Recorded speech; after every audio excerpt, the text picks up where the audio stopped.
outset, I offer my Saftanga Pranam to Bhagavan Sri Ramkrishna, Ma Sharda Devi, Swami Vivekananda. Also, I take this opportunity to express our deep gratitude and respect to Swami Vishweshanand Maharaj, who is the secretary under whose guidance we are able to arrange this unique program on integrative medicine. We have with us Dr. M. Srinivas, Director AIMS New Delhi. I request Swami Vishweshanand Maharaj to honor him with Rudrakshmala and offer a bouquet and welcome him to this session on behalf of all the monks of Ramkrishna Mission and staff and all the admirers of Ramkrishna Mission. Similarly, we have with us Dr. Gangadhar, who will be our main speaker today. He was the former director NIMHANS, presently the President MRD NMC. Our respectful namaskar and grand welcome to Dr. Gangadhar. We have one more speaker, Dr. Anurag Varshney.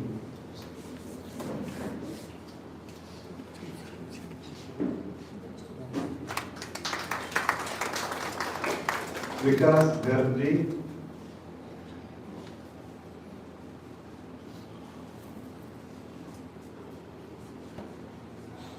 We have Professor Joshi ji, Tripathi ji.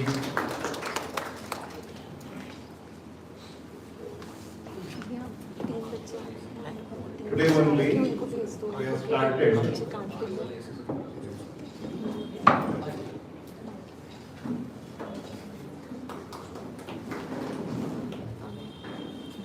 pediatric surgery being performed at Ramakrishna Mission for the poor and needy under the guidance of AIMS. Dr. Satyashri, please come.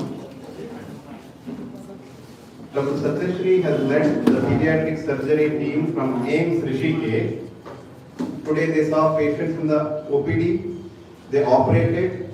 I request Swami Vishweshanand, our nursing student madam, to offer the Rudrakshmala. Our Swamiji will offer the bouquet to Dr. Satyashri.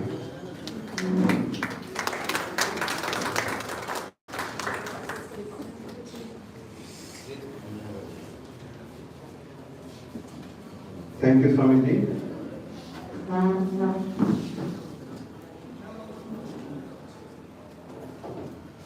Especially those who have gathered here, each one of deserve the same garlanding and bouquet. At want of time, we are doing it virtual way, and wherever you are seated, you will also get the Rudraksh Prasad Mala.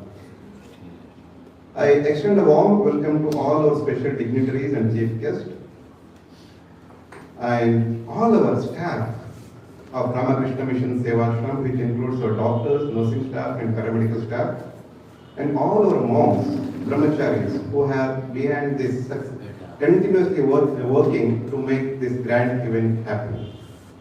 I also welcome all of our monks and staff to this unique program. Now I request Dr. Brigadier V.P. Singh, who is our medical director. Previously he was the Vice Chancellor Subharati University at Meerut. Before that he served 35 years in the armed services in various hospitals. He comes with a lot of experience as an academician, as a clinician, as an administrator. So I request our medical director, Dr. Brigadier V.P. Singh, to address you all in brief and welcome you all.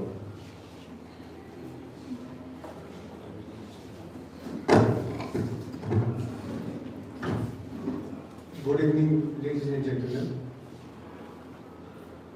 Today is a very auspicious day, and so is the event. And today's event is like a puja for us. And when we do puja, we invoke gods. So we have invoked all of you, and you have been descended to the Haridwar to be with us today to take part in discussions and bless us and guide us on a very challenging topic, that is integrative medicine. It is a burning topic debated all over India, and still we are trying to find answers. So the topic is so important that we are really privileged to have you with us today. I am really excited to see all of you, where I find the great personalities, scholars, scientists, administrators, and the doctors from all streams of medicine, including our Vice Chancellor from Uttarakhand Ayurveda University. We are graced with the speakers, our guest speaker, Padma Shri Professor Dr. B.M. Gangadhar. You know his credentials, I need not to repeat that. He will be our chief guest speaker, along with Dr. Anurag, who is a chief scientist at Patanjali. There also, we have the special guest of honor, Dr. N. Srinivas, Director AIMS Delhi, a clinician par excellence and administration. And also the Dr. Vinu, who is just gone away, Director AIMS Rishikesh. She is our friend, philosopher and guide. She is always with us when we need her help. Then we have Dr. Vikas Garg, Mr. Vikas Garg, who is the MD of Managing Director of Forest Private Limited, Polymer. I hope I am correct. So we are really privileged to have you all, along with the other doctors, students, and other people who are joining us today. Now, as you know, that integrative medicine is a subject which is totally new and which is being pushed by the government since 2017, and it was endorsed by the WHO also in 2019 that we should have integrative medicine. Now, we should be very clear that integrative medicine is not mixotherapy. It is something different. It is evidence-based, and it can be realized provided a certain kind of sort of thinking comes when the intellectuals sit together and find the ways and means to really implement on the ground. The basic question becomes is that why do we want integrative medicine? Because our aim is to provide holistic health and also fulfill the SDG 3 goals of universal health care of 21st century, which is the government's objectives to achieve all that.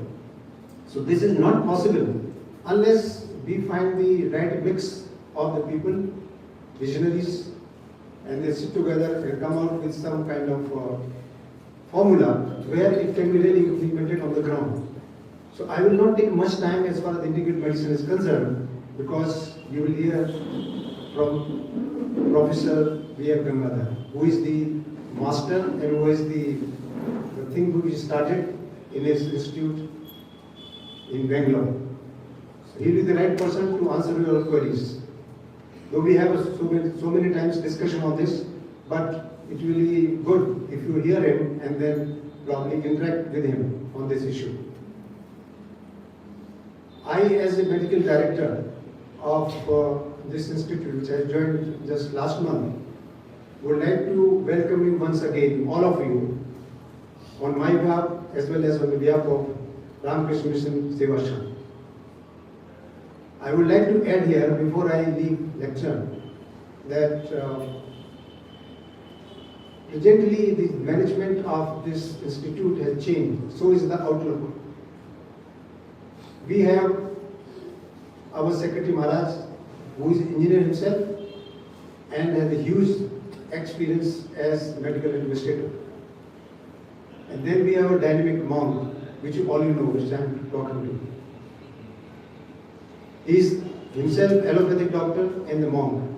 I think the best combination, and I will not be wrong if I call him the man of integrative medicine. He himself can be very sort of symbolic of integrative medicine, because he is treating the type 1 diabetes patient along with what integration is required to when offer patients this kind of treatment to this kind of patients. And then I have joined this institute just last month, So we are now at the platform from where we can take off and fulfill our aspirations at this institute.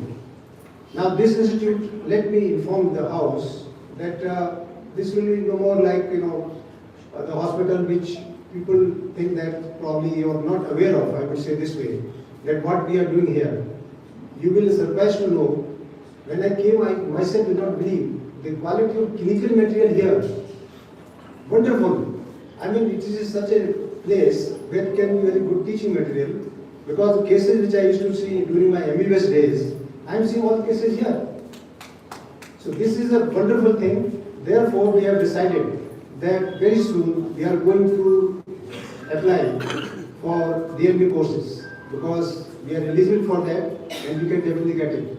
And also later on we can try the courses which is of course in the not finalized yet from the NMC side, that whether the NMC will also going to start this kind of PG courses without UG courses at that particular institution. If possible, we will see that later on. And also the Ayushman Bharat is in the pipeline. So we are consolidating our position, and we'll see that in future this hospital is converted into teaching hospital, so will be the quality of the patient, quality of service, and definitely will do a good job for the patients in area in Haridwar and area around. I would like to add another thing that you must have seen that Westerners, they always hijack what we want to do. Suppose we do something, they will try to claim something.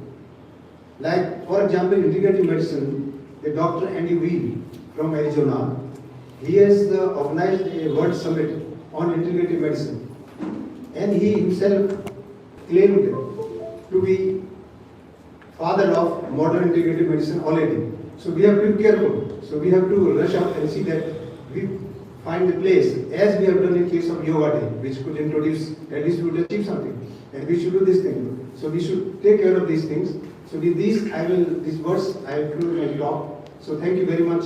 Jai Hind.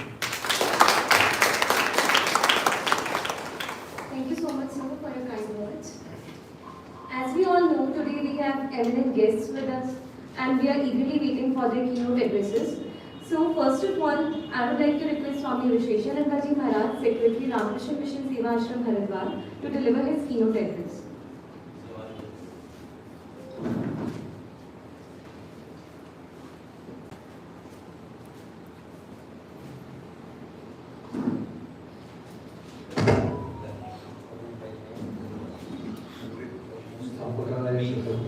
सर्वधर्मस्वरूपिणे अवतारवरिष्ठाय रामकृष्णाय ते Dr. B.N. Gangadhar and Dr. Ramkrishna, the stars of today's program. Dr. M. Srinivas, Director AIMS Delhi, and other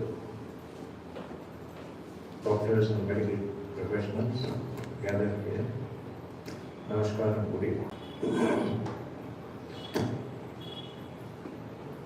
I'm a fly in the blacksmith shop, and I don't know anything. So what I remembered was yesterday I met Dr. Gangadhar in my office evening. We were discussing several topics, both medical and non-medical. One, I was just joking with him, like as an administrator of the hospital, we generally feel very happy when number of patients increase annually. We say that we are very successful, we become treating the people and all that. Actually, the opposite should be true. If we are really successful, number of patients should come down. So he countered with a joke, saying that today what happens is, if the person goes to the hospital, he comes back a patient. So in this scenario, what we have to do is to, if we really take this a little seriously, not as just a joke, if we stop people from coming to the hospital, then we really become successful. That point struck me as very relevant to today's program. This is what Ramkrishna Mission is trying to do as a first baby step. We are doing this program as an integrative medicine center. As Dr. Gangadhar was just mentioning when we were discussing now in my office again. So probably we'll call it as integrative medicine department. So as our Dr. Singh was mentioning, that we are going to become a teaching hospital. So that's it. So I welcome all of you. We will wait for them to guide us. We'll hear their voice. Thank you. Thank you, Raji, for your kind words. Now, I request Shri Vineshankar Pandeyji, Honorable District Magistrate, Haridwar, to deliver his speech. Okay, let's move forward to another address. Moving ahead, now I request Dr. M. Shivnath Sir, Director, AIMS, New Delhi, for his keynote address.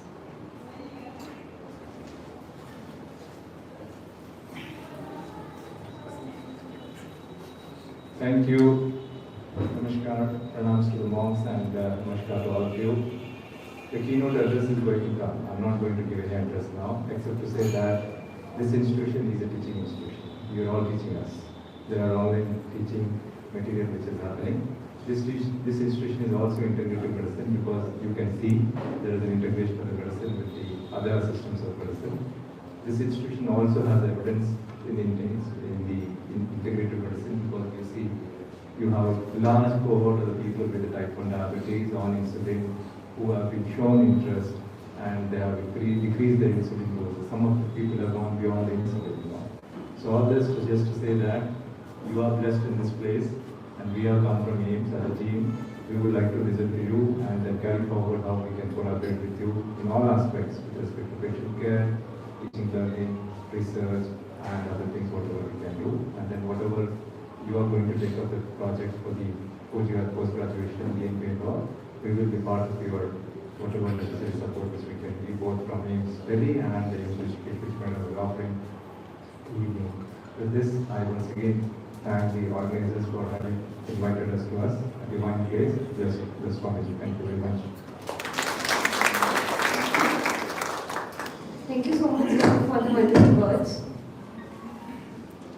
We also have well-known philanthropist Shri Vikas Gargji, who is MD of Forex Polymers Private Limited India, to grace the occasion with his message.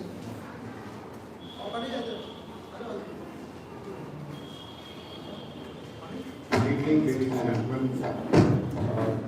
I see a lot of, I would say, very senior doctors here, and it is a proud privilege for me to be around with all the doctors. I have one company which is, I just came to know that Secretary Ji Maharaj is also an engineer. So by qualification, I am also engineer. And what I can see from what is being talked about and what Secretary Ji Maharaj was saying was if we can stop the patients from coming to hospital.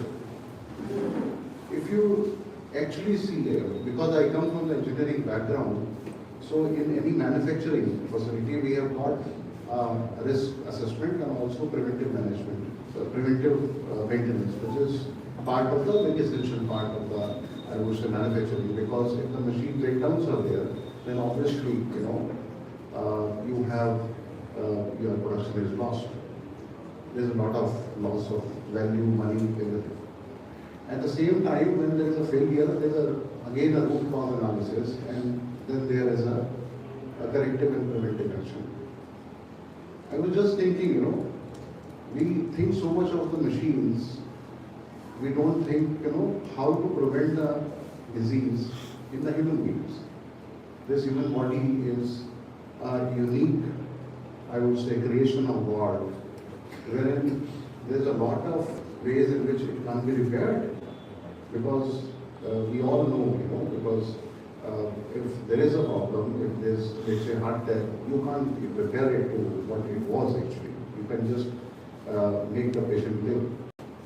So that is one thing which all of us have to understand, and we have to all adapt the lifestyle in which we don't have to somehow go to the medicine itself. So that's the change in the lifestyle, in the food and everything which has to come out.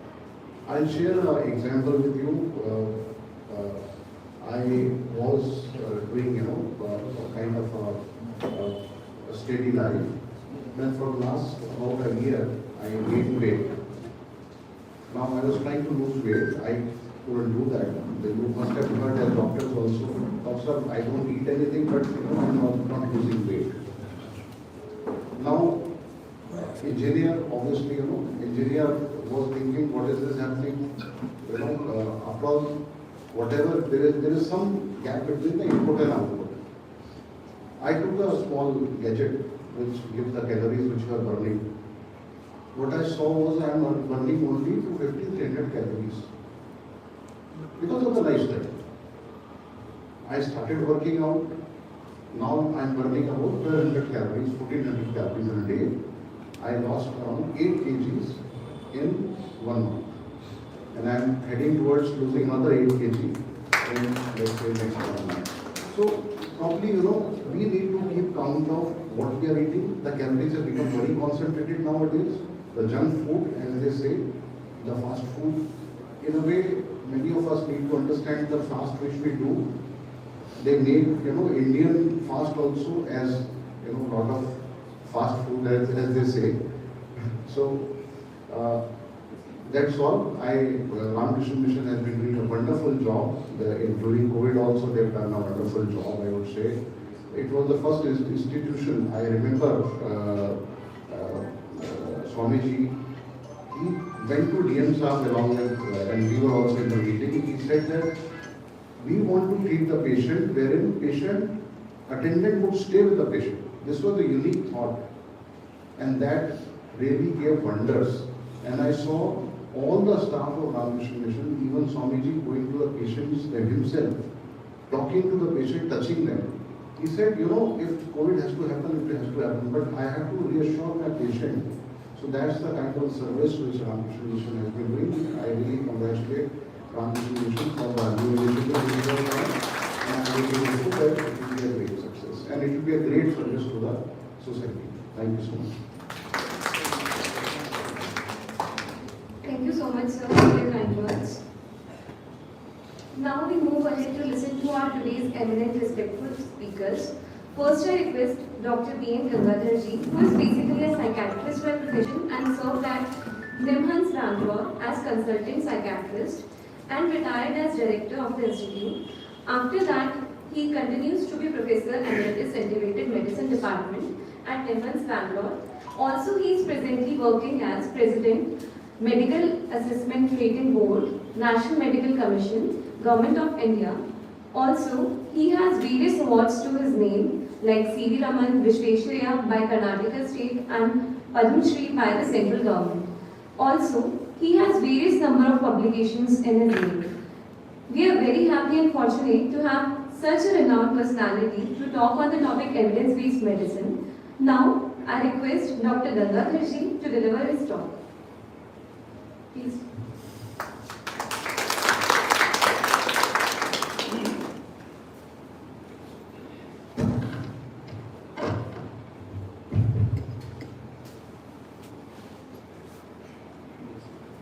At the outset, respectful pranams to all the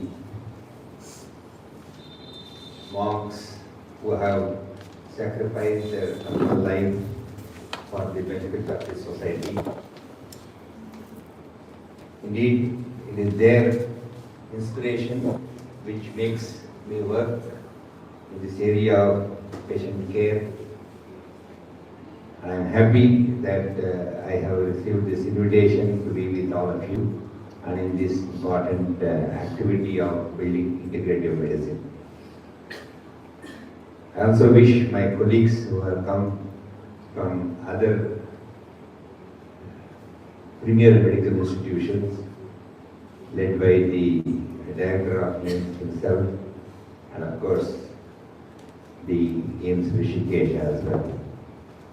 What I will share in the following 20 or 30 minutes would be sounding technical for some, too technical for some, for example, and could be repetitious to some of my colleagues, particularly from AIMS, Dr.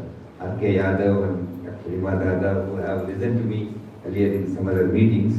So I seek their apology if it is going to be boring and repetitive. What I want to emphasize is an example of how we can build evidence with respect to applications in yoga as part of integrative medicine care. It's not that I'm going to talk about entire concept of integrative medicine or other parts which will be integrated, that includes Ayurveda, etc., etc. But this is just an example as to how modern research should be used to build evidence for integrative medicine in step-by-step fashion, and that should lead to evolution of integrative medicine in any institute, in any hospital for that matter. And being a psychiatrist myself, I have chosen psychiatric disorders as an example, as a means for demonstrating integrative medicine. So let me quickly go through some of the slides that I have prepared for this purpose.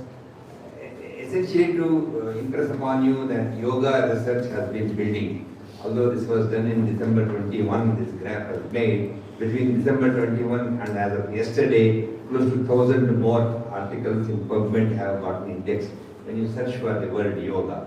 And when it comes to yoga therapy, for some reason or other, it got stagnated, and I think it needs inputs from clinicians to be able to include yoga as part of their therapeutic armamentarium. So, like I said, why did I study psychiatry? Why did I study this evidence-based medicine with respect to psychiatry? Because yoga itself is linked to a series of mind-based benefits that it produces, and so I think we need to study yoga, or I studied yoga with respect to mental health. Other than being a psychiatrist, I have found that yoga is having profound effects on the mind, as described in the traditional literature on yoga. We of course build evidence using many approaches, case series, single group study, and comparative trials, comparing them with either active or a placebo control.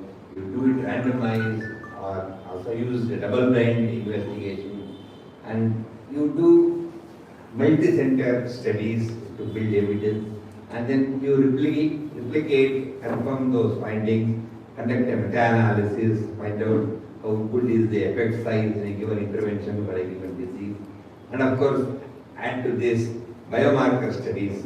So this is the process of building evidence, strengthening it step by step for adding a given intervention in therapeutic purposes. So I will demonstrate using psychiatric illnesses where yoga was applied in many of these steps, as much as I have done at NIMHANS, and of course also elsewhere people have done.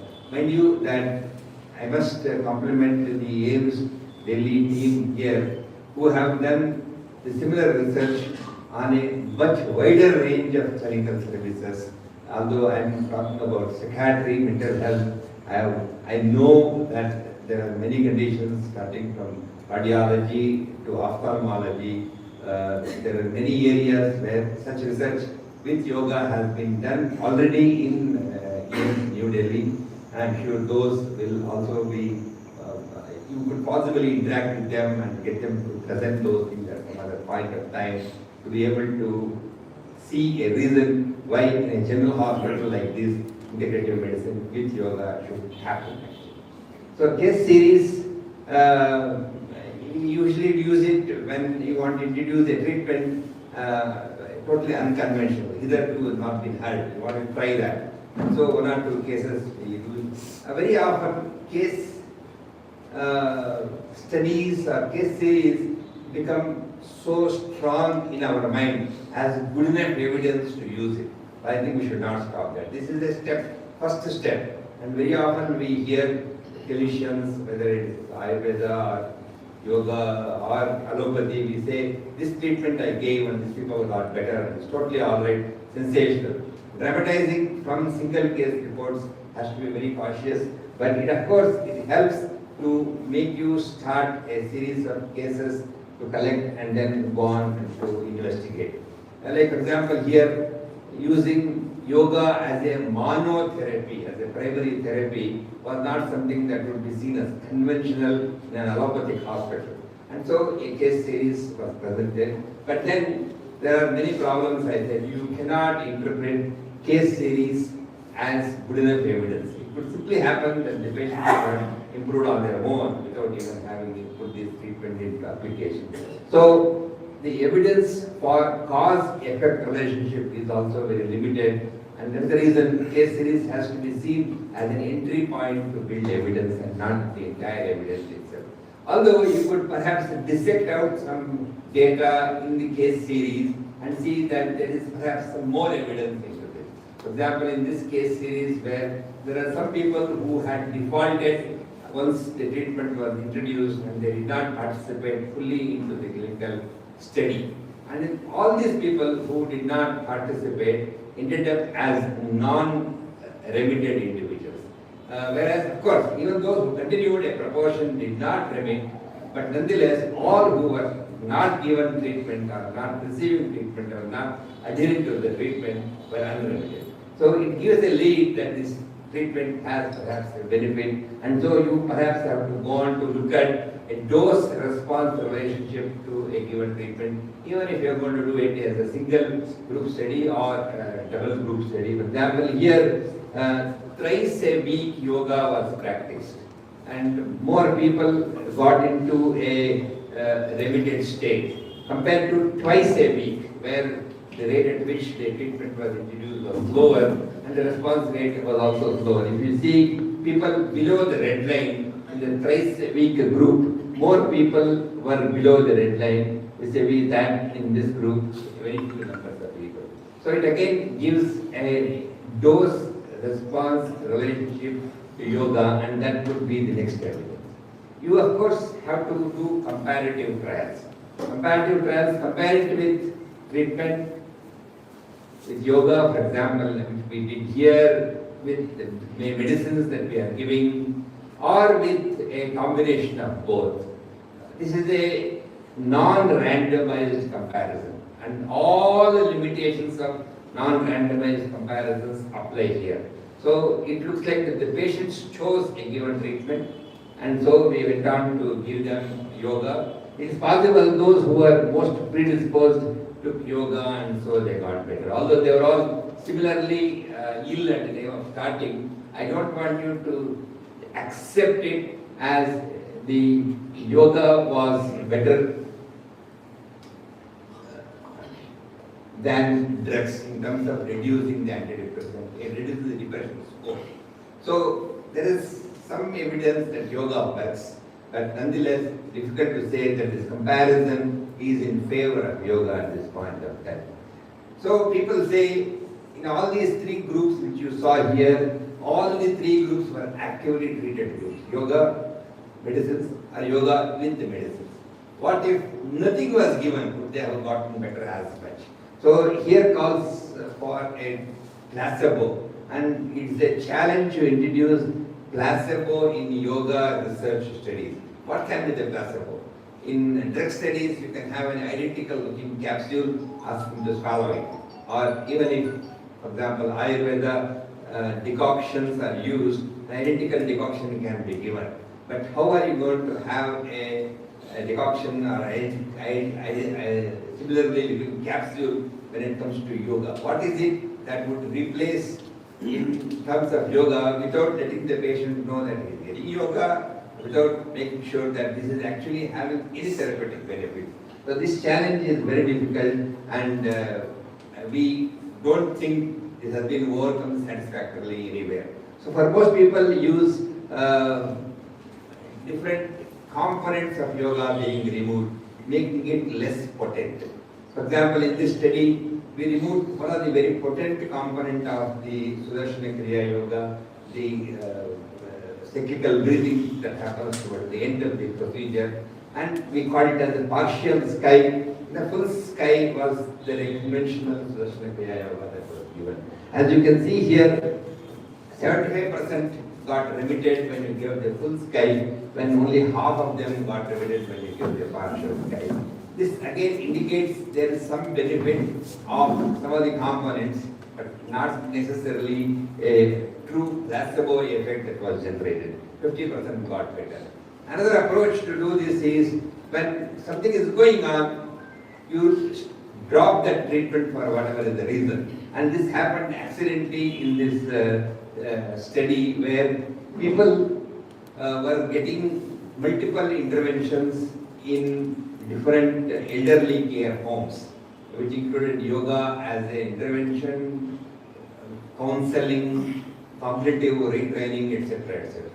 And for whatever the reason, unfortunately, because of the COVID, they did not have as many therapies for each of these things. It was a God-given opportunity. So those centers where yoga had stopped, those centers where the other interventions had stopped, they were able to compare. And the drop in the scores that were preserved when yoga was being given, when yoga could not be given, they were able to measure. And this drop for all the interventions was separately measured in different centers where a given treatment, a given intervention had to stop. But the drop that happened in the variables that they measured with respect to accidentally stopping yoga for whatever the reason, I said COVID was the reason, was most profound, indicating that yoga, when they were getting it, they were doing well. To stop it, they got into a lot of discomfort. So this is some very indirect, not very satisfactory way, but nonetheless people have used it to build their vision. So people have used weightlifting. This is a common thing that we use in yoga practice. I locate a person who is coming for a treatment to receive yoga and tell some other people that when you don't get yoga, you please wait for some time, 3 weeks or 8 weeks after the study, whatever may be the period of the study. I'm going to give you yoga if you are interested. But in these 3-4 weeks, I'm going to see whether you are getting any benefit at all or not. You're not going to get any benefit, which we know, and nonetheless we're not going to say that to the patient. So waitlist versus active yoga is one comparison that people have done. For example, here, alcohol withdrawal states, they are getting treatment in the hospitals, they received Sudarshana Kriya Yoga or they did not receive Sudarshana Kriya Yoga. And when they received Sudarshana Kriya Yoga, the waitlist people had remained with higher scores of depression at the end of the treatment course. Although, for whatever the reason, the allopathic treatment itself produced a large improvement in this group. Adding Sudarshana Kriya Yoga was even more beneficial with waitlisted individuals. So, we of course have used it very liberally in most of the studies of demand, elsewhere as well. For example, in schizophrenia, what we measure, social cognition is something that usually does not respond to conventional treatment. Yoga is added, or patients remain waitlisted for a period of 3 months. When you did this, the social cognition went on to improve when you gave yoga, but the same set of patients who did not get yoga but were waitlisted, the change of scores was in fact did not happen at all. So indicating that waitlisting can be one of the practically useful placebo treatment that can be introduced in this state. You have to have active control. Is it as good as the treatments that I have been already using? Maybe drugs, maybe electroconvulsive therapy, etc. This sort of work is going to be difficult today with whatever maybe the ethical reasons that we have. But nonetheless, once upon a time we were able to do this almost 25 years ago. ECT, electroconvulsive therapy, with a group getting yoga, a group getting antidepressants. So 3 groups. And we found that ECT was perhaps by far the best. The yoga came as good as antidepressant drugs, but not as good as the electroconvulsive therapy. But it was possible. Today there are many other ethical constraints. comment on this has been that there is no placebo arm in this group. So people find it very difficult to accept this treatment. And so among the other active group treatment interventions that we talk of, not medicine, could be exercise, could be an active treatment group. In fact, in schizophrenia individuals, we randomize people to receive yoga, exercise or wait list. As you can see here, yoga, exercise, wait list. We measured what we call as the negative symptom score and the positive symptom score. More people who received yoga got benefit with respect to the negative symptom score. In fact, substantial number obtained benefits, whereas such benefit did not happen with either exercise or with weight-listed individual. We have been able to replicate this subsequently in some other studies as well. But suffice to say that yoga gets the benefit with respect to, for example, even the total scores of a schizophrenia syndrome, more people get benefit with yoga. If yoga is not available, kindly give exercise. If yoga therapists are not available, when exercise is allowed, there will be some benefit. Weightlifting gets no benefit from it. So, comparative trials, active comparison, placebo comparison, then you have to do this whether it is not just one center which is producing this result, can you pull it from other centers as well. So multi-center studies have not been very popular in yoga research for whatever may be the reason, and we were very able to conduct one multi-center study comparing yoga and wait list in schizophrenia individuals, two centers, Bangalore and Chennai. We were able to demonstrate in the multi-center study that yoga produced reductions in negative symptoms and improvements in social cognition. Multi-center studies have a higher weightage of building evidence than single-center study. In fact, as you can see, all new drugs when they are launched after a multi-center study confirm the observations of a given center. Of course, it is not good enough that a study is conducted in a multi-center by one group, etc., etc. The study results have to be confirmed, and the confirmed results have to be pooled, and the pooled results have to be subjected to meta-analysis, a new type of investigation that happens statistically, and then a given treatment should prove its value in this multi-center trial comparisons of meta-analysis. And here, of course, yoga in depression, for example, one of the meta-analysis. Similar meta-analysis have been done for many other psychiatric and non-psychiatric disorders as well. I'm not going to allude to that in this present talk. But yoga was better than usual care. So many studies pulled together, the benefit was in favor of yoga. Likewise, yoga versus relaxation, so many comparisons have happened. Yoga was better than relaxation in a pooled sample. Yoga versus aerobic exercises. Again, yoga proves to be better than no yoga or aerobic exercises in terms of treating depression. So, meta-analysis gives further strength to introduction of a given treatment for a given condition for which you have prescribed. And lastly, why this is important in psychiatry is psychiatric measurements are done subjectively. We ask questions, we rate them, etc. Most people will say that patients themselves may be biased and they may say for whatever reason I am getting better when you introduce yoga. Is there any other marker which is more objective? So for this reason we use biological markers. They are more objective, they overcome the expectation bias from the individual. Placebo also can have biological effects but not as much as that of the active treatment. Biomarkers which we measure may or may not be necessarily related to the therapeutic components of the treatment, but nonetheless a biological effect is produced. And some could be related to the illness, some could not be related to the illness. I will demonstrate it in a few things.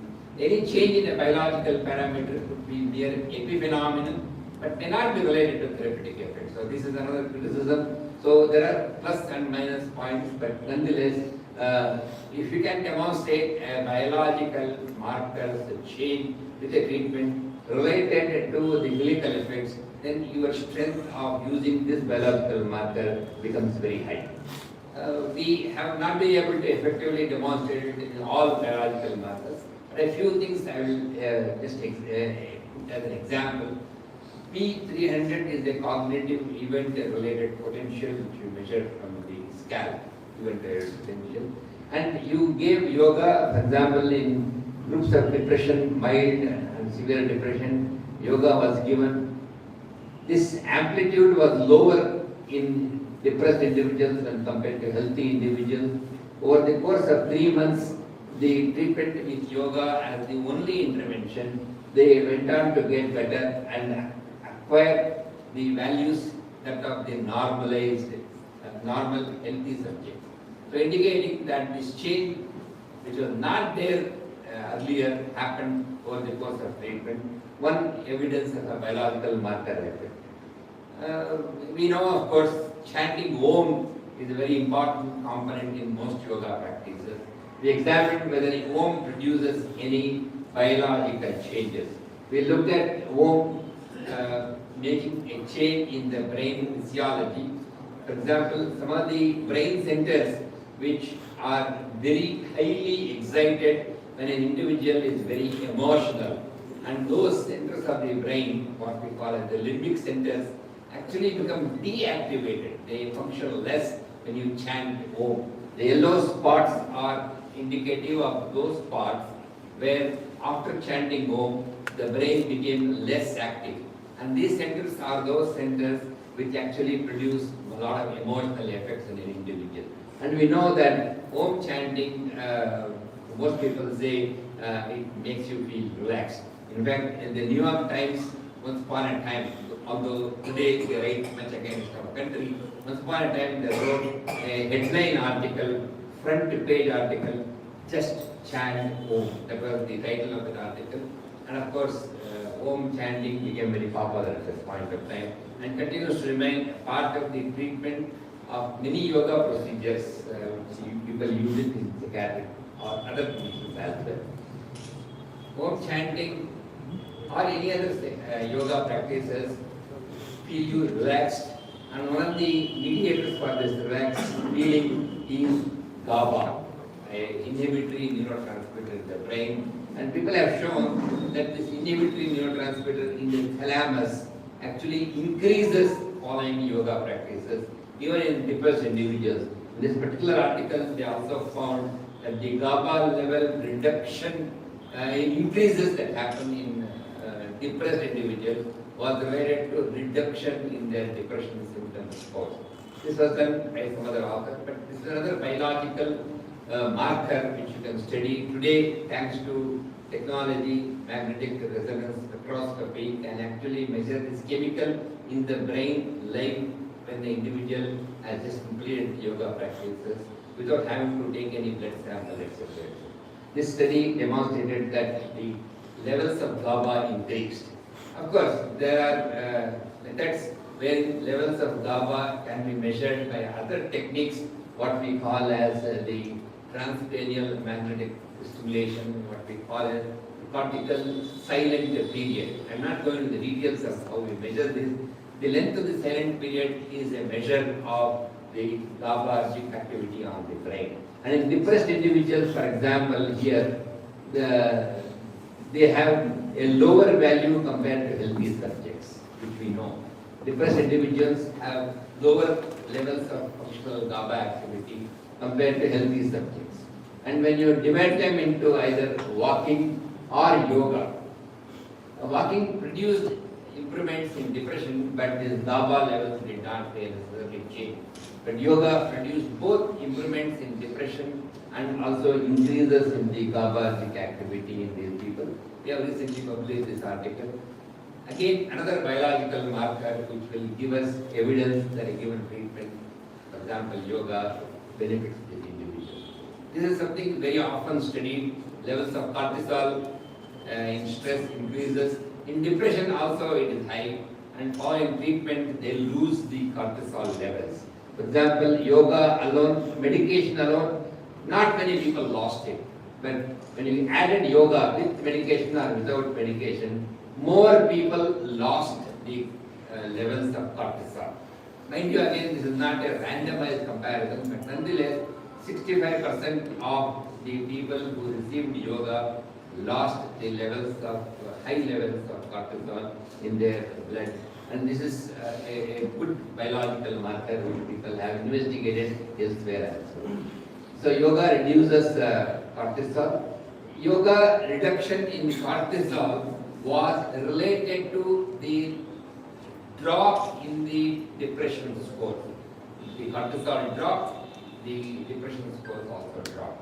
This relationship again indicates that perhaps cortisol levels were related to the levels of depression that this person was having, a biological marker which can be of significant importance. There is a biomarker which is related to how our brain can get repaired, brain-derived neurotrophic factor. How the brain is constantly getting repaired, and this is lower in depression compared to healthy subjects. After treatment, the levels go up. Whether you give yoga, whether you give antidepressants, the levels go up. And this has been demonstrated consistently by many investigators whatsoever. And this is our study which we were able to replicate that finding. And when you gave yoga either alone or yoga with medicines, the same effect is seen. Yoga actually leads to increases in the levels of the brain repair mechanism, the brain-derived neurotrophic factor, which mechanism is disrupted because of the increase in the levels of cortisol, and we were able to actually replicate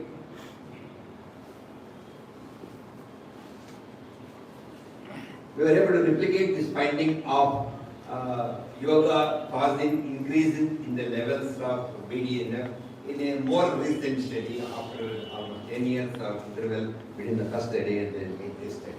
So I'm not going into the details of the BDNF results which we have done in the recent investigation. But most importantly, people who lost cortisol in their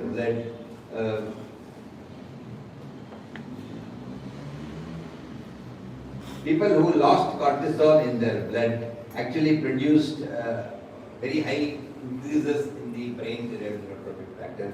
Cortisol perhaps was getting the BDNF level increases prevented, and so these individuals were losing the cortical brain gray matter as well. Another particular chemical that we were able to measure as a biomarker is oxytocin. Oxytocin is related to one feeling well. And in schizophrenia individuals, the negative symptoms are related to low oxytocin. And this has been demonstrated by investigations in schizophrenia individuals. They have low oxytocin vis-a-vis healthy subjects.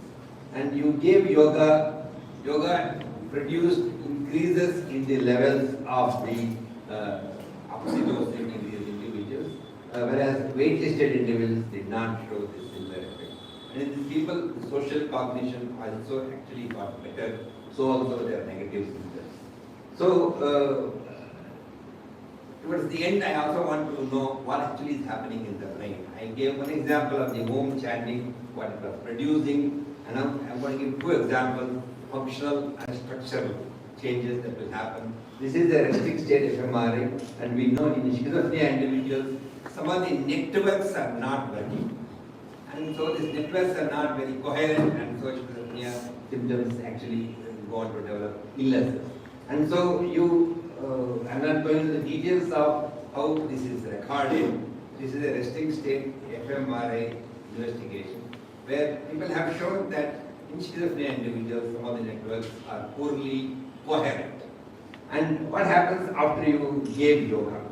After you gave yoga to these individuals, this is an example of one individual where some of the networks became coherent. What was reddish became yellowish. This is an indicator to say that this is, of course, visual representation of demonstrating increased coherence in these individuals after the introduction of yoga. And this increased coherence was also related to the increases in their recovery process. So brain networks actually become more activated, as you can see that there. And this coherence building, improving the connectivity is what is going to happen in schizophrenia individuals. when they practice yoga. If you can recollect, what yoga means is to connect. And so it looks like it's connecting the circuits within the brain as well. And so you have data, again, what is directly happening in the brain following the intervention. And lastly, of course, brain structure tends to get larger when yoga is practiced. Elderly individuals, 70 plus, practiced yoga for 6 months, and before and after, sample size was very small. There are people who have done larger sample size elsewhere, are able to replicate or demonstrate the same finding. The hippocampal gray matter volume here, there is an arithmetical calculation which indicates that yellow spot indicates there is a significant increase in the gray matter in the hippocampal area in the elderly individuals who practice 6 months of yoga in their elderly care homes. So we have chemical, GABA, MRS, physiological, the network physiology which we have demonstrated, the structure, the increases in the cortical size, gray matter size that happens with yoga. All these evidences indicate that yoga practice could lead to significant biological changes, the biomarker effects also demonstrated. So in other words, modern interdisciplinary research in integrative medicine is possible. And this can happen only when all of us have an open mind to investigate, rather than being exclusive, that only my medicine works and their medicine doesn't work. Introduce their medicine, my medicine have a lot of interaction, there's a serious problem, and you stop those medicines before you take my medicine or vice versa. Or my medicine is the only answer to everything. All such dogmatic stand, if we can keep away and keep investigations with an open mind, with modern interdisciplinary research possible in modern allopathic hospitals. And today, of course, many Ayush hospitals also have these modern investigative procedures, which was not available, let's say, years ago. And so this joint investigation between modern science and traditional science can actually augment the evidence that we can have. The research has to be done, evidence has to be built for different conditions. I demonstrated with depression and schizophrenia. I'm sure we are going to be doing it for many other psychiatric and neurological disorders as well in our institute. Elsewhere, of course, they have already built some evidence which has to be now used for bringing such interventions into clinical practice. So several levels of evidence is demonstrable. Biological markers can be very strong evidence for that matter, in psychiatric practice in particular. So integration is possible. Mainstreaming traditional treatments and integrative practices in allopathic hospitals is potentially doable, and we have demonstrated this to happen. And so I stop here with my pranams to Mata Saraswati for giving me this knowledge to be able to share with all of you. This is the yoga center where, for now, this has become a department of integrative medicine at Minhans, where all this research came out. I thank each one of you. And if there are any questions, you can always email me. I'll be able to send back the answers to you. Thank you very much.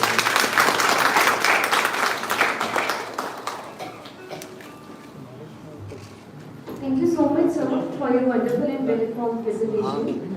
Now, before we move forward, let me acknowledge the presence of esteemed doctors from Himalayan Institute of Medical Sciences, Jollygrant, Seema Dental College, Rishikesh, and the doctors from Ayurvedic universities, which include Uttarakhand Ayurvedic University, Patanjali University, and also the students from AIMS Rishikesh. Now, let's take our program forward.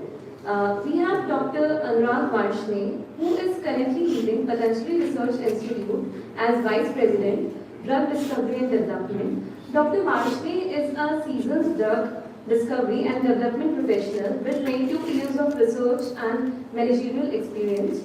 He is PhD from National Center for Biological Sciences, TIFR Bengaluru, postdoc from Yale University School of Medicine, New Haven, USA, and MBA from IT School of Management, New Delhi.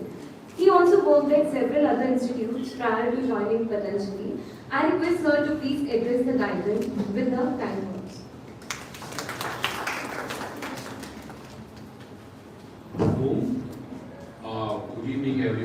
and it's my first time in this institution, and I am driving the positive energy the moment I enter in. Thank you very much for having such a fantastic ambience, and it feels like my second home, the way I feel in Patanjali, the same place. Thank you very much indeed, and Swami for Dhanyavad Aapka. And it is really nice to be here and to feel belong, to feel connected, and talk about something that I strongly believe about integration of various medicinal systems, combining with the modern practice, the modern science, and we can take it forward with the classical knowledge that we have from yoga and Ayurveda. So before I start, I formally address all the dignitaries in front of me. Sir, thank you very much, sir. Thank you very much. And Swamiji, it is a privilege to be here, and I'll quickly go through my presentation and try to show what I'm going to talk. I'm an experimental scientist, so I'm going to talk a lot about experiment. You're going to see some heavy data slides, and there are going to be a lot of data which I'm going to go through fast. So if I miss something, I speak fast as well. So please feel free to ask me again, and I will be happy to explain that to you. Now, what I would like to do before I really go jump into my slide is to thank you, sir, Professor Ramkrishna, sir, because he has set up the tone for me. He has talked about how the yoga can work in a clinical setting, and I'm going to take the complementary approach of it. I'm going to talk about Ayurveda, and when I was setting up these slides, I was thinking whether I show some data from clinical settings or should I show some data from preclinical settings. So it was a sort of two thoughts, and finally I decided maybe let me show some strong body of evidence that come from the preclinical data. And I thought that was a good choice because the audience now get a good flavor. We saw a fantastic data from sir where we talk about how in clinics yoga could work. And today I'll show you some part of the work that we have done with Ashwagandha, which is a very well-known herbal drug in Ayurveda, how that can work and how we can decipher its mode of action in various diseases, how we can do a new drug approach to drug discovery. So with that, I will start my presentation. I hope my slides are loaded. This is my first slide, and again, I am thankful for all the invites here. So I'm going to talk about evidence-based integrated drug development, and the keyword I'm going to talk today is reverse is the new way forward. So when I say that reverse is the new way forward, is actually to connect the ancient science which have been there for several centuries to actually go back from that time to that time and try to see that reversing into that knowledge could be the way forward for taking care of the human diseases. And since I work at Patanjali Research Foundation, which is a very new institution, we are still in the infancy, it's just a 5 years old institute, and some of you may not be knowing it. So I've taken a liberty to introduce the center that I work with. We are blessed with Paramswati Swamiji and Paramkrishna Charity, and this center was inaugurated in 2017 by our founder, Prime Minister Sri Modi ji. And this center has been set up to bridge the gap between the modern practice and our ancient medicinal knowledge of Ayurveda and Yoga. These are probably one of the only kind in literally state-of-the-art facilities to conduct the research of Ayurveda and Yoga, top-of-the-line equipment, globally trained workforce, energize the research operations on a daily basis. The mission of our institute has been to improve the health and the quality of life through research and innovation. And the way we do it, the vision that we have is to take the unstructured Ayurvedic herbal information and the pre-history of medicinal plant and find it through the various steps of scientific methods, and in the end we aim to actually develop something which would be scientifically validated, evidence-based medicinal system which would have acceptability across the world beyond the national boundaries of India. And the aim that we're trying to aim and how we try to do it, our strategy has been defined into the 4 basic steps: initiation, transition, actualization, excellence. Right now we have reached to this phase. We are right now actualizing the plan that we have. We have energized workforce, very ignited work from the scientists, and the quality delivery in terms of the data and the medicine that we have been working with. Our ultimate aim is to go toward that. The capstone excellence is the universal acceptance of Ayurveda. That means that when we talk about Ayurveda, it should not be seen as a complementary or one more system of treatment. We are thinking to take it more of a holistic thing, and for that we need to generate a lot of body of evidence, and that's what the team has been working on. So when we talk about any research institute, which is predominantly doing research only, which is the PRI, Patanjali Research Institute, these are the basic things that we have at PRI, where we have deep research environment, where I call it diversified research framework. So we have ethical committees under the guides and SOPs that we generate. Our labs are accredited with SIR or DSIR. More than 300 scientists right now work at PRI. Several PhDs in post-doctoral global experiences. And in addition, we have a very nice connectivity with our hospital, which is an Ayurvedic hospital, which is a 250-bed hospital, just next door, and an approved Ayurvedic medical college, which is PT approval and care subject. And together, we have close to 2,500 medical doctors on roster of Patanjali across India with a daily footfall of more than 30,000 patients. So what really happens is, taking it all together, it can actually dive deep into the Ayurveda. And these are the basic segments. I talk about drug discovery development. We have a team that takes care of herbal research, painting, surveillance, yoga research, and ancient documentations. All of you who are interested, if you would like to visit PRI, I'll be more than happy to be your host. Now, when we talk about drug discovery and development, so these are just a glimpse of our infrastructures. We have basically 5 bigger departments: in vitro biology, in vivo biology, herbal chemistry, microbiology, clinical research. Now, when we talk about these things, these becomes a critical mode of action studies that we conduct from animals in the cell lines and doing very detailed chemical analysis and trying to see what really comes out of the clinical research as well. So we have been working on various diseases, and the path we have chosen is to focus more on the disease. So what we have been doing, we are looking for these 5 bigger pains, the 5 bigger pains: inflammation, metabolic disorder, cancer, neuroscience, and infectious diseases. And here we have been these diseases. So we have been focusing in these disease areas for quite a while now, for the last 4.5 years or so. And these are the total number of medicines, extract, and herbs that we have tested in these disease models. And we try to validate them in a scientific manner. So these are few drugs that have been developed and shown those, and total new 40 plus field series of formulation that have been generated from the research efforts of PRI. And whatever we do, we publish, and most of the tasks that we try to achieve is to actually popularize the science that we have. These are a few glimpses of our publications: this is the cancer, chemical characterizations, clinical research, infectious diseases, inflammations. Totally, we look for it. More than 75 research articles have been published in a high impact journals. The total impact factor of the team in the last 4 years have been close to 400 plus, and everything impact factor of the science we talk about is 4 plus. So this is what we have been doing, and it's just an introduction. Now comes the theme that I've been trying to focus on. What are the basic approaches that are there in drug development? So before coming to Patanjali, I was working for pharma industry. So I worked there for 11 years in Ramkrishna and Daiichi Sankyo in Japan, and tried to find out what are the real ways that you develop product.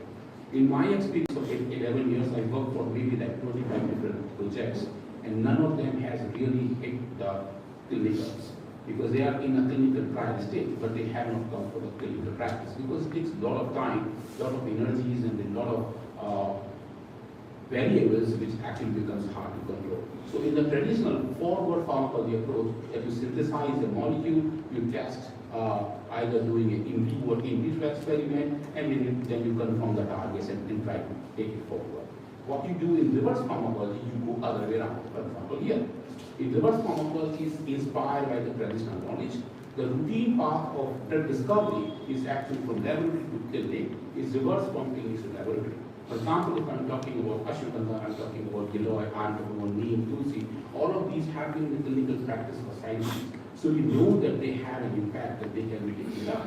But what really happens when you take those medicines inside you? That's where the biochemistry comes in.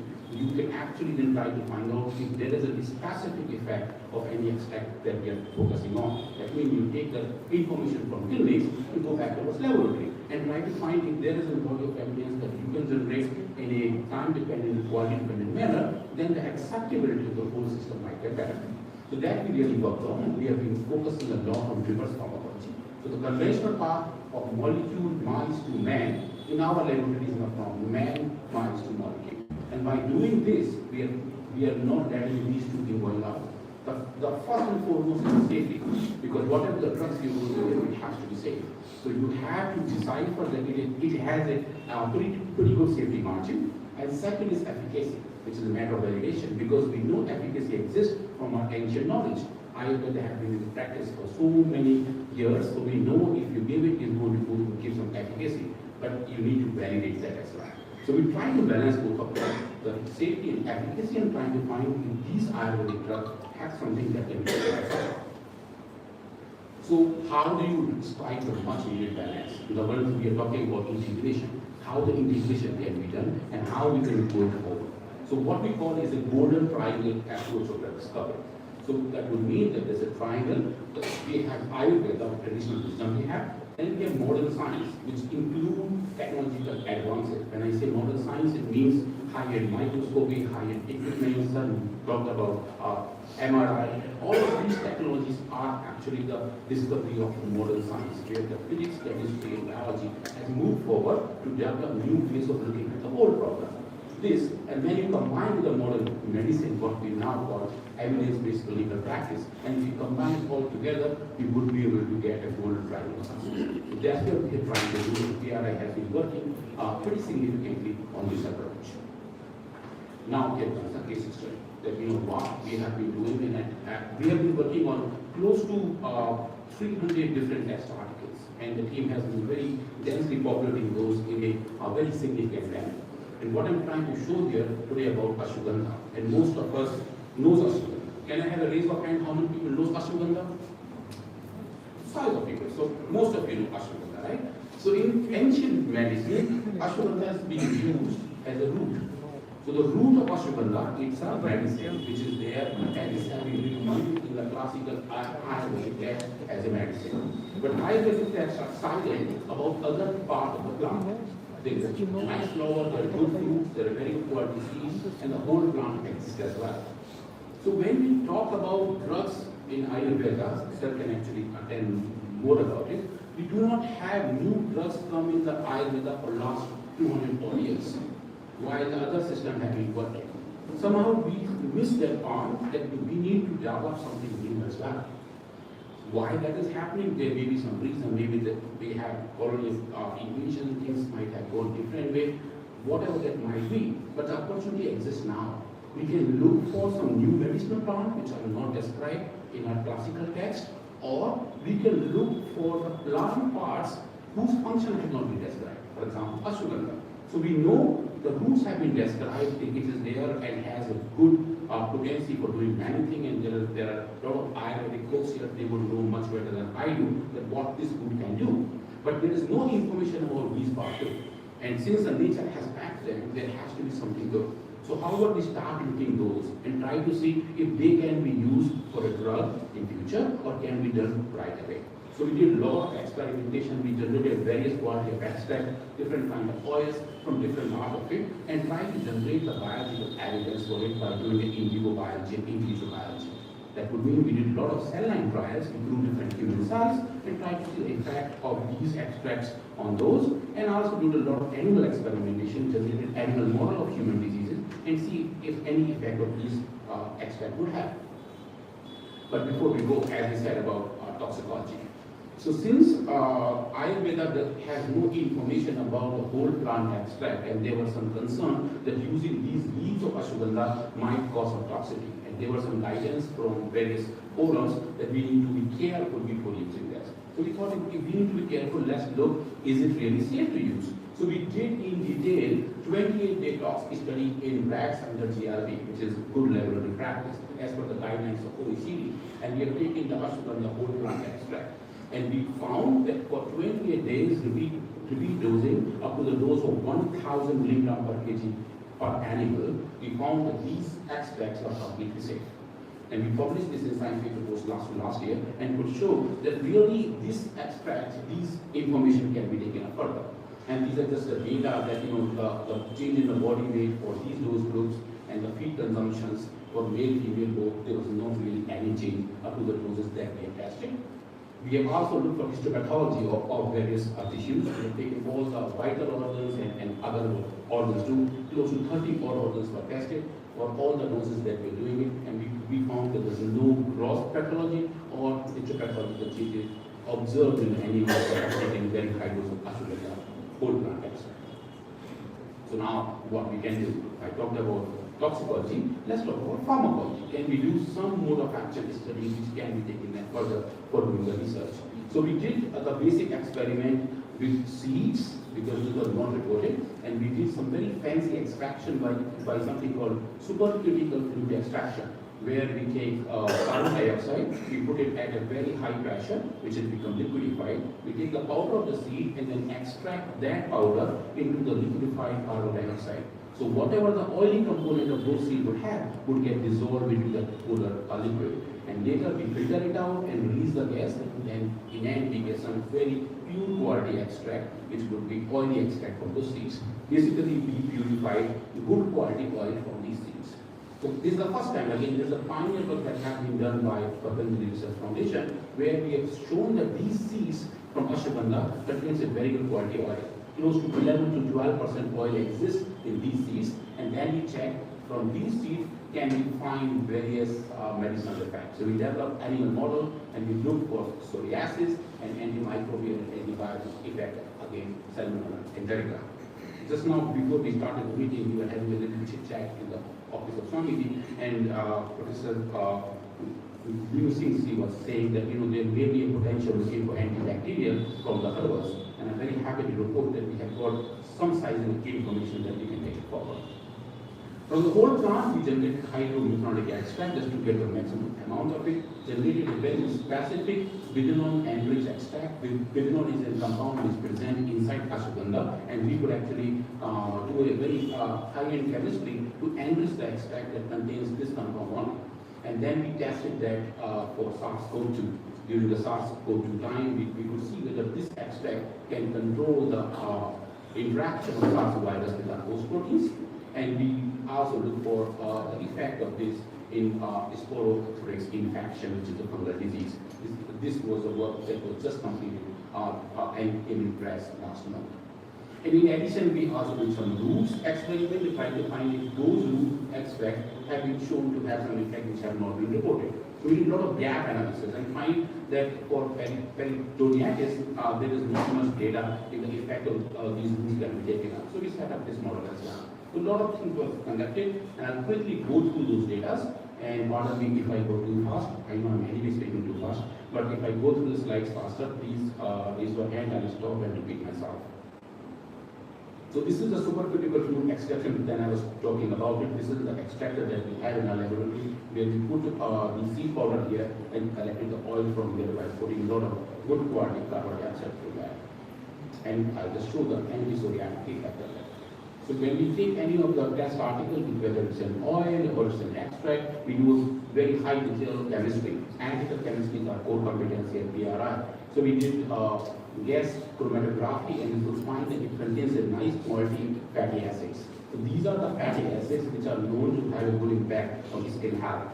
So this chemistry made us believe that if we get tested into an skin disease model, we might get some good efficacy. So we went ahead and we also did some SPRC to find out whether these oils contain some phytocompounds which are there in Ashwagandha per se. The compound which is present in Ashwagandha roots and the leaves are over here, while in Ashwagandha seed oil, we do not see much of these peaks. That means there's only one little compound present there. The rest of it is actually fatty acid. And this good quality fatty acid that might have some impact on the health. So this is a first in vitro validation, where we took the human cells which are expressing different kind of cytokine response, TNF-alpha and IL-6. So this is the one in human monocytic TSP cells, which are like macrophages, and when you hit them with TPA, which is a compound that causes cytokine efflux, it goes up significantly, and the treatment of the oil decreases them in dose-dependent manner. Similarly, when we hit these cells with LPS, which is a bacterial surface molecule, which causes inflammation, you can see the TNF level goes up, and again they inhibit in a dose-dependent manner. Similarly, we find for IL-6 in the both of these systems. And then we set up some animal experimentation. We did psoriatic experimentation with the animal, where we fed this animal this oil and also topically applied, and later taken their ear skin and did a histopathology. And this is a normal animal, and when you see this, the diseased animal, you can see a very high amount of inflammation that happens. And when you apply the oil, this inflammation comes back to pretty much normal what you see in the untreated animal.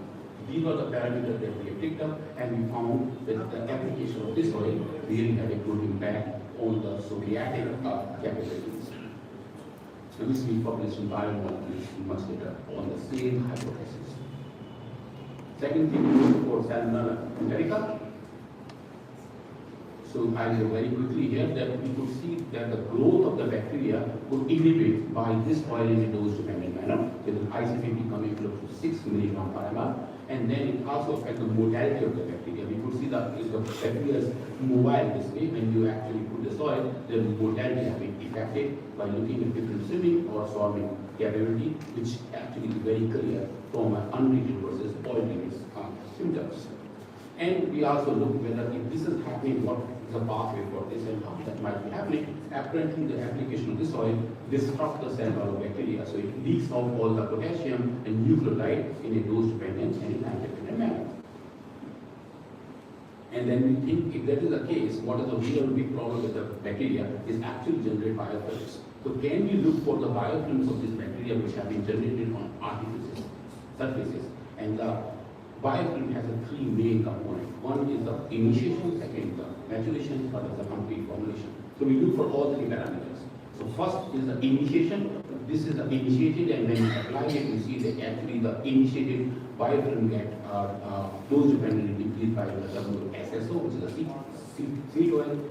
Maturation also gets inhibited, and also when you look for the mature biofilm, which is there in the generally having a clinical condition, mature biofilm also get indicated by the application of the oil, and these are the images. The red dot is in the bacteria. So as you apply more amount of oil, those red dots are getting decreased. So at a concentration up to 90 milligram per ml, the total amount of bacteria flowing on the surface decreased in a time-dependent, dose-dependent manner.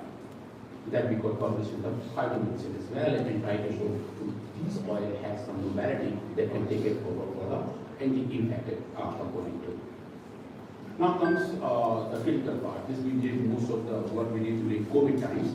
So during COVID times, PLI did not take a lockdown. So most of the work is being done at that moment. And we could actually take the whole plant extract of Ashwagandha, generated the extraction method by using different technologies, and generated an enriched extract which contains this molecule.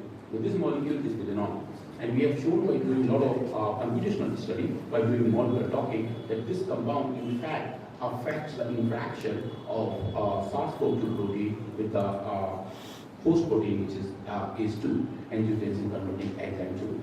So we could actually see this out. Maybe I'll have this here.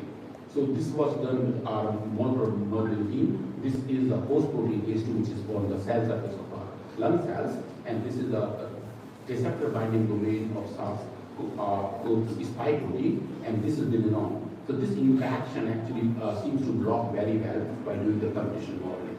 So then we take this information and then move ahead for doing a biochemistry experiment, where we do a better experiment and do an ELISA, where we could see the interaction of these two proteins and see if you come with this purified compound, whether this interaction can be blocked. And this is just the biochemical data. And you could see bidenol can actually block this interaction in a dose-dependent manner with a very low IC50 of close to 23 nanogram per microliter. So we are very happy with that. Okay, now we have some compound that has a computational prediction and biochemical derivation that this might work very well too. So then we make sure that we have the right amount of compound. So this is just SPLC shows that the extract we generated is predominantly containing bidenol. And now we have to generate in vivo models. So when we do in vitro biology, it becomes easy to explain. But when we're talking about some disease-modifying agents, it becomes imperative that we show some data in animals. For the SARS-CoV-2, for reason very funnily, that it doesn't affect rat and mice, which is the common animals that we do in our laboratory. because rat mice does not express ACE2 protein. So it is not there. So if you want to take the SARS-CoV-2 virus and infect rat or mice, they will not show any symptom. And during that time, it was very difficult to do something. Right now, you have knock-in animal models where the human ACE2 is expressed in the animals. Those are transgenics. You can take into the experiment. But at that time, it was very difficult. So what we chose to do, we go towards the zebrafish, which is a one more model that we work with. And we actually work with the zebrafish swim bladder. Now that's again something very interesting. Because at that moment, at that time, we knew that COVID is a disease of the lungs. Now we know it's a disease of many organs, but that time it was a lung disease. So in fish, there is no lungs. Fish don't have lungs. So we have to do something to generate that model where we can work it out. So apparently, fish has an organ called swim bladder, which is filled with air, and the fish use that to go up and down for actually traveling vertical distance in the water. So this is an air sac within the fish. So we chose how we work on that air sac. So we took human lung cells, A549 cells, and injected those into those air sacs of the zebrafish, and hoped that these cells would home in at that area. They will stick up to inside the air sac, and if they do, can we then do something further with it? So we did those experiments. We took those human lung cells, injected in the swim bladder, and then waited for 15 days. And we are very excited to see what you see this here. This is zooming from here. This is the whole swim bladder cytology, and these are the human lung cells which stuck there. And they grow, they did not die, they did not get rejected by the fish, and they remain there for quite a while. It took us quite a while, but we could generate a sort of a xenotransplanted, humanized fish, which can actually be used for doing a first modeling. And in there, we came with the spike protein of SARS-CoV-2 and injected in these swim bladder, which are having the human lung cells. And once we did it, it actually started to show a symptom of COVID virus infection, what we see in the clinical condition. We could see fever, we could see the change in the kidney function, we could see myalgia, and we could also see different kinds of symptoms which are there, which have been reported. So we did a lot of those experiments. And in this condition, when we induced that disease, then we treated these fish, these humanized fish, with the extract of Ashwagandha whole plant. And we tried to see how the response comes out. And the responses are fantastic. So some of you might think the fish being a cold-blooded animal, it won't have a stable fever. So it might become difficult to measure again. So we set up a new device there where we measure something called behavioral fever, where we cap the fish in a box which has 3 different temperatures with a hole in between and allow fish to swim from one box to another as per the wish of the animal. So what fish generally do, their normal behavior is, whenever they are on a high fever, they will spend more time at temperature which is suiting to their body temperature. So that was the parameter that we followed. Then you put a camera on the top and calculate the total amount of time spent by a given fish at different temperature. So this is normal condition. Most of the fish were there at 29 degrees Celsius. They spent a lot of time at that temperature. But when we injected them with the SARS-CoV spike protein, most of them shifted towards high temperature. And then you can see in the heat map here, this is the normal control animal, there, and when you shifted them, they actually comes to this area.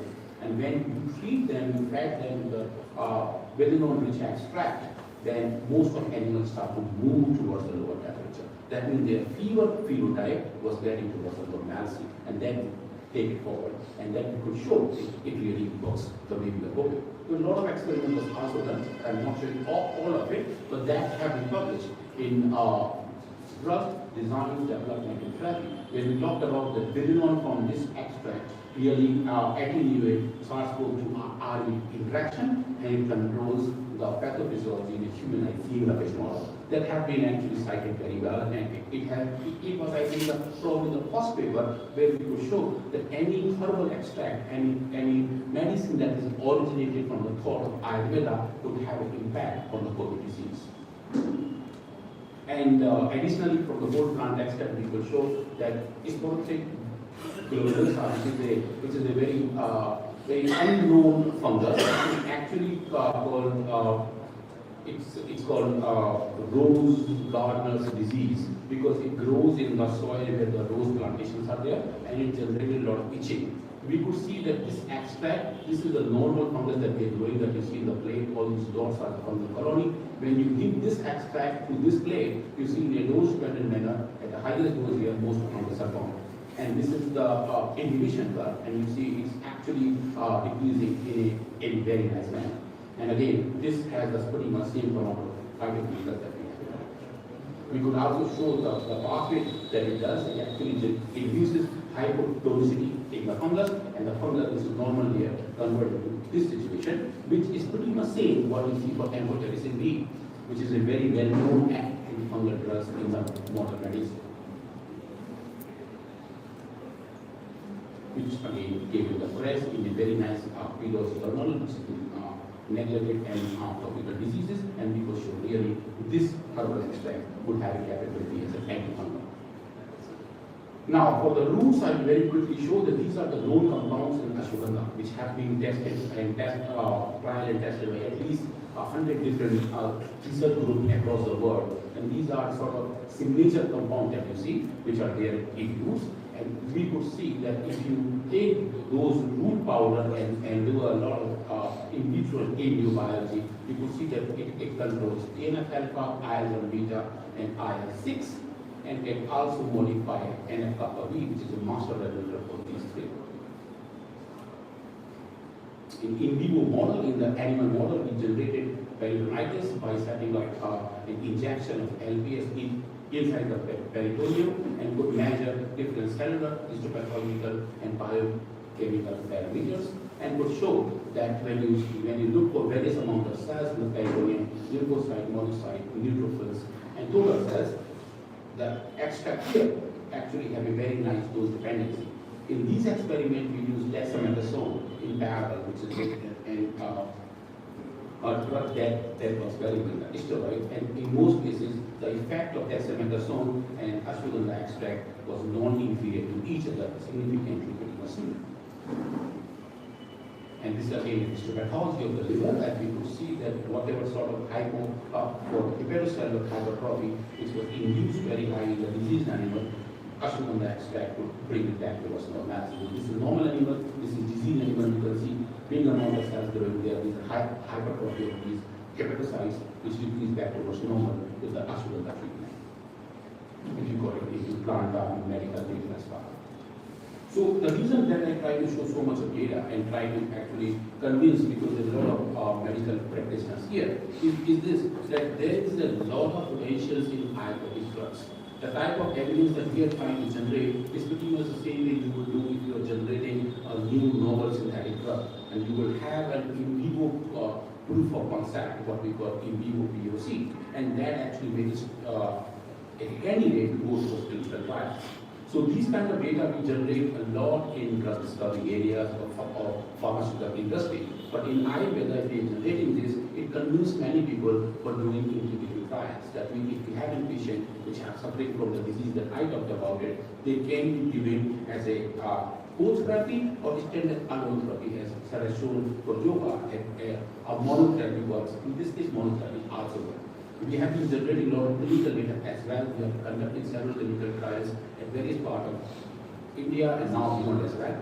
Two of the trials are going on in Johns Hopkins in the US, and we are supplying the test articles from here. And we trying to generate that in various cancer patients, and this drug will have efficacy.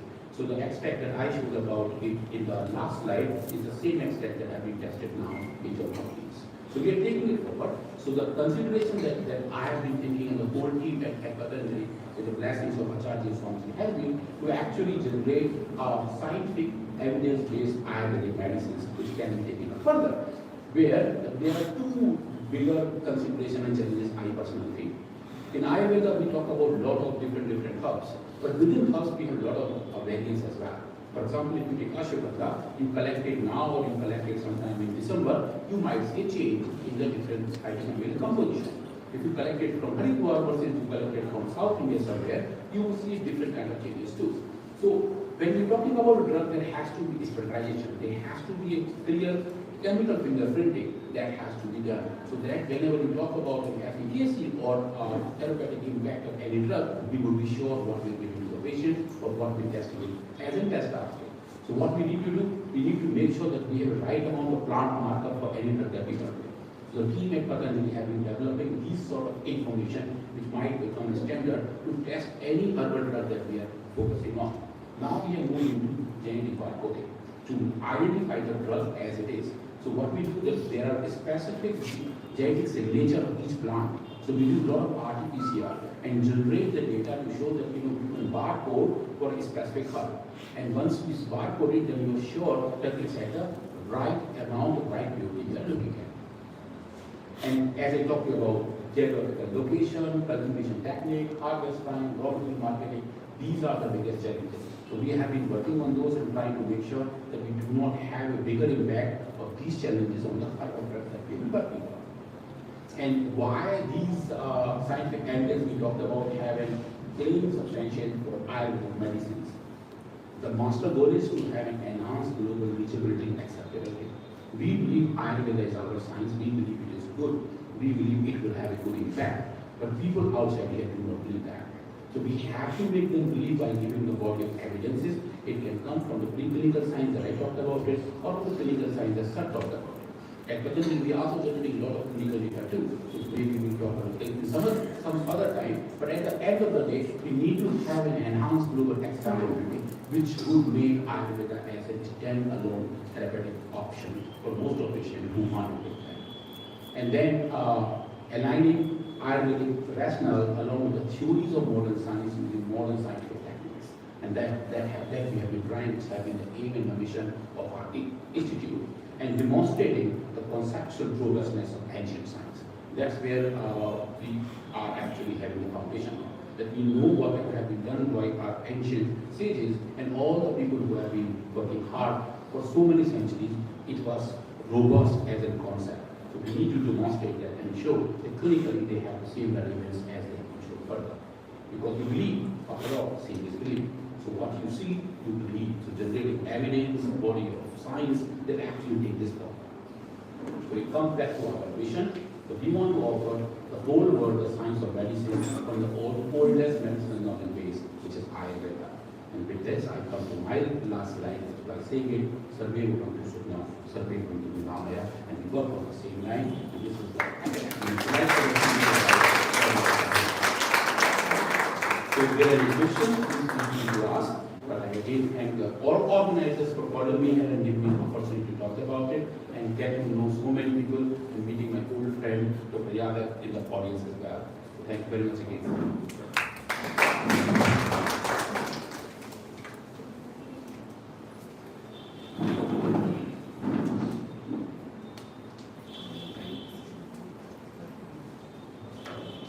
Thank you so much, sir, for the wonderful address. It will surely be very helpful for learning all. Now, I recognize the presence of well-wishers of the hospital, including the beneficiaries like dietitians and other patients, also the presence of media friends. I would also like to mention that the registrations are almost complete. Whosoever is left, please write their names and email ID on the paper kept outside the hall at the end of the program. You will get an online certificate for that. Now we are heading towards the closure of the program. So I would like to invite Dr. Sunny Dua, psychiatrist, Ramkrishna Mission Sevashram, Haridwar, for the time known.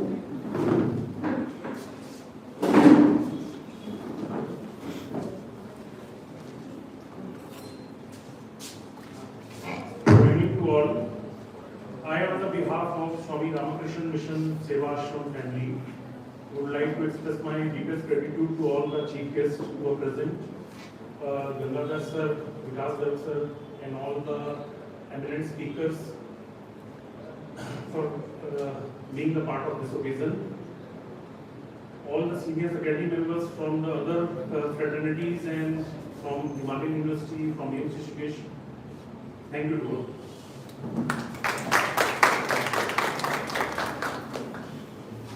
Thank you so much, sir. Those of you who have time may visit the Ashrama temple and the Gaushala, and you can also have the darshan of River Ganga over there. Thank you once again for your divine presence. Om Shanti, Shanti, Shanti. Jai Ganga Mata Ki Jai.